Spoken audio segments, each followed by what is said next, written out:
Hi, my name is Brian, and I am here to show you how I set up VoiceMeeter Potato to work with my high channel count DAW. I'm assuming you've already installed VoiceMeeter Potato according to the instructions at vbaudio.com, that you've already set up your ASIO device as on output A1, and that you've already set up your Windows default sound devices as VoiceMeeter VAIO3 for both input and output. So what we're doing here is we're setting up VoiceMeeter VAIO input bus and output bus B1. These are virtual buses in VoiceMeeter. These will be dedicated to your DAW. So the first thing we want to do to set that up is we are going to set up our inputs, and we go here to the patch audio ASI audio inputs to strips. These are strips. The first 5 physical inputs are your strips. And what I'm going to do is I'm going to patch the channels from my audio interface into these strips. The tricky part is figuring out what those numbers should be. In my case, I've got 4 inputs here. These are my physical inputs on my audio interface.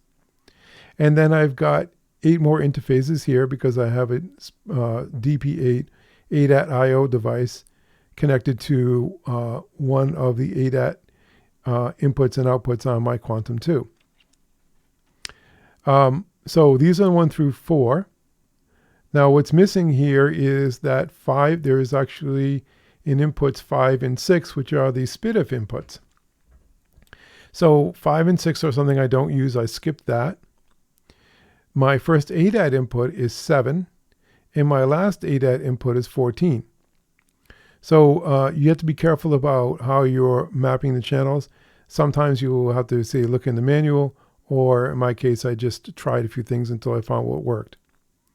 So I've set them up here as 3 and 4. I've decided to use the 2 physical outputs on the Quantum 2 in my first channel strip.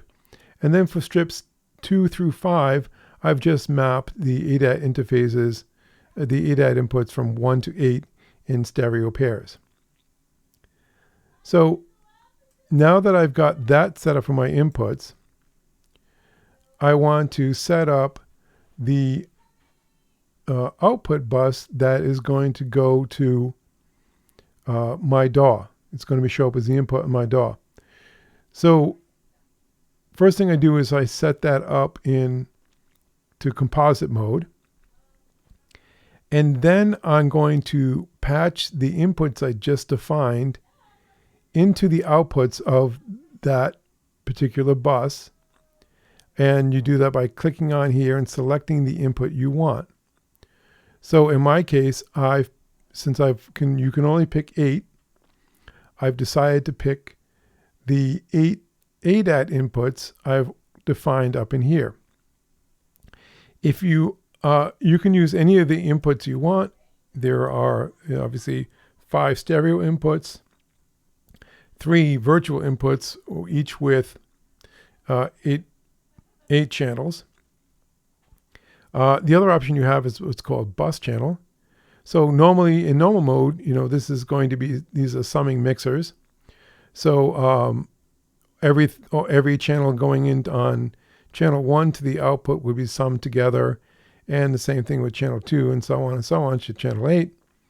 If you pick bus channel, it's going to, that particular channel will act as if it were in normal mode, and it would sum all the inputs going into channel 1. Make note that this is positional. So if you were to set the last bus, the last channel, channel 8 to bus channel, you would only be getting what comes in on bus channel 8. Okay, so now that that's set up, let's set up our outputs and our analog, our physical outputs for monitoring and such. Like I said, A1 is fixed, so I have my studio monitors hooked up to output channels 1 and 2. which is fine because our A1 is hard patched into A1 and 2 being in the first two slots. For my headphone amplifier, I chose to use the SPDIF device. The SPDIF device is going out into an external headphone amplifier I'm using. So I set that channel 7 and 8, and I renamed that fader to HP by right-clicking on it, entering the characters I want to name it, and just hit enter. And then output A3, I've set up for my DP8. This is my ADAT outputs. And as we said before, SPDIF 7 and 8, and so my ADAT outputs start at channel 9. So I've got 9 through 16 patched through here, and then I've renamed this particular A3 fader, I've renamed it to DP8 to remind me that that is tied to my ADAT outputs.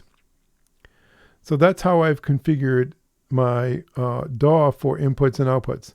So when we say this is the DAW input, this is what the DAW is going to send audio to. And when we say B1 is the DAW output, this is what the DAW is going to receive audio from. So now if I go to my DAW configuration, we'll see that we're going to set up our the audio device to correspond to the virtual input and output bus that I picked here in my VoiceMeeter configuration. So in my case, I'm picking VoiceMeeter Virtual. You can see there are 5 options for VoiceMeeter. Obviously, you don't want to pick the ones that are dedicated to your system. Don't pick the ones that are set up for insert. Those are special devices that you shouldn't be using for your DAW, which leaves aux in the regular one.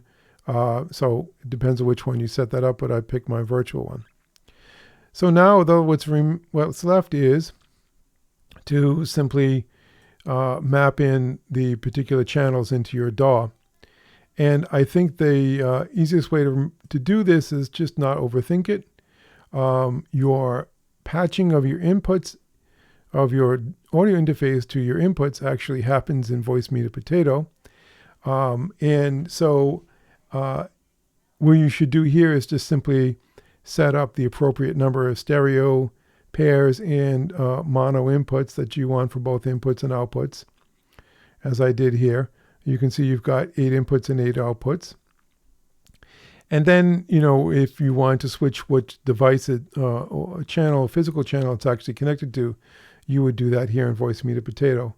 A nice little tip is you can use your load settings and save settings for different input and output configurations. And that's about it. I hope this helped you out. Please let me know if you would like me to answer any questions, or if you want to leave any comments, I'll be happy to respond. Thank you. Bye.